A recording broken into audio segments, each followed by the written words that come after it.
आखिरकार पीएम से मीटिंग में उद्धव ने मान ली अपनी गलती। मोदी के आगे टूट गई सारी अकड़, अब करेंगे पश्चाताप। बंद दरवाजे में 30 मिनट की वो मुलाकात जिससे सुधर सकते थे उद्धव ठाकरे के हालात, लेकिन नहीं मानी मोदी की बात। महाराष्ट्र की कुर्सी पर बैठ के मोदी से टकराने चले थे उद्धव ठाकरे। अब ना नाम बचा ना ही निशान, खत्म हो गई शिवसेना की पहचान। जी हाँ, साल 2021, जगह दिल्ली, पीएम दफ्तर। नवंबर का महीना था। महाराष्ट्र के सीएम उद्धव ठाकरे मोदी से मिलने दिल्ली आए थे।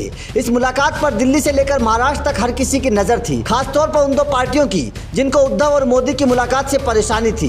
पहले सभी के सामने बात हुई, फिर मोदी और उद्धव ठाकरे एक कमरे में चले गए। करीब 30 मिनट तक दोनों नेताओं में गहन बातचीत होती है। बाहर आने के बाद ऐसा लगता है कि शायद बीजेपी और शिवसेना दोबारा एक साथ आएंगे।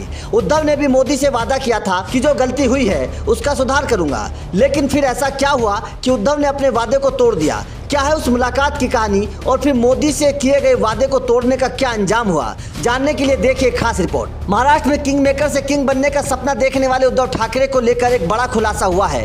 पता चला है कि उद्धव ने मोदी से एक वादा किया था। बंद कमरे में हुई उस मुलाकात में उद्धव ने मोदी के साथ निभाने की बात कही थी। बंद कमरे की उस मुलाकात में उद्धव ने मोदी के सामने अपनी गलती को माना था और कहा था कि दिल्ली से वापस महाराष्ट्र जाकर सुधार करूंगा। लेकिन कमरे से बाहर निकलते उद्धव ठाकरे अपने बयान से कैसे पलट गए, किसके कहने पर उद्धव ने मोदी को धोखा दिया, तो चलिए आपको उस दिन की पूरी कहानी बताते हैं। दरअसल महाराष्ट्र के कैबिनेट मंत्री और शिंदे गुट के नेता दीपक केसरकर ने पीएम मोदी और उद्धव ठाकरे को लेकर बड़ा दावा किया है। केसरकर ने कहा कि उद्धव ठाकरे ने जून 2021 में दिल्ली जाकर प्रधानमंत्री नरेंद्र मोदी से मुलाकात की थी। तब उन्होंने पीएम मोदी के सामने अपनी गलती को माना था कि एनडीए से अलग होकर MV बनाने में उनकी गलती हुई है। उन्होंने इस मुलाकात में पीएम मोदी से कहा था कि एनसीपी और कांग्रेस के साथ हाथ मिलाकर मुझसे गलती हुई। साथ ही इस मुलाकात के दौरान उद्धव ने यह भी वादा किया था कि मुंबई जाकर मैं इस भूल को सुधारूंगा। पीएम मोदी के सामने उद्धव ने बात मानी थी कि हिंदुत्व की विचारधारा छोड़कर मुझसे गलती हुई, महाराष्ट्र जाकर इस गलती को दुरुस्त करूंगा।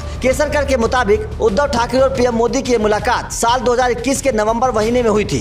उस दौरान उद्धव ठाकरे के साथ अजीत पवार और अशोक चौहान भी मौजूद थे। इस मुलाकात में उद्धव ठाकरे ने पीएम से GST कलेक्शन, मराठा आरक्षण और मेट्रो कार शेड को लेकर चर्चा की थी। यह मीटिंग कोरोना काल के दौरान हुई थी। इसके बाद पीएम मोदी और उद्धव ठाकरे की बंद दरवाजे में तकरीबन 30 मिनट तक बातचीत हुई। उस दौरान यह मीटिंग चर्चा का विषय बनी। उस मुलाकात के बाद राजनीतिक जगत में इस बात की चर्चा होने लगी थी कि शायद बीजेपी और शिवसेना दोबारा से एक दूसरे के साथ आ सकती हैं। लेकिन कुर्सी के लालच में उद्धव को सही गलत का एहसास नहीं था और मोदी से किया गया वादा तोड़कर फिर से धोखेबाज लोगों का साथ दे दिया। पीएम मोदी के सामने बैठकर किए गए वादे को उद्धव नहीं निभा पाए। उद्धव ठाकरे और मोदी की इस मुलाकात का खुलासा करते हुए केसरकर ने बताया कि ऐसे में राज्य की जनता को ये समझना चाहिए कि किसने किसको फंसाया है। केसरकर ने कहा कि उद्धव को शिंदे नहीं बल्कि एनसीपी और कांग्रेस ने फंसाया, लेकिन अपने कर्मों का दोष अब दूसरे के सर पर मंड रहे हैं। महाराष्ट्र राज्य के लिए हमने जो किया, अगर उसको अपने समर्थन दिया होता तो आज तस्वीर अलग होती। लेकिन पीएम मोदी के सामने बैठकर किए गए वादे को जिस तरीके से उद्धव ठाकरे ने तोड़ा,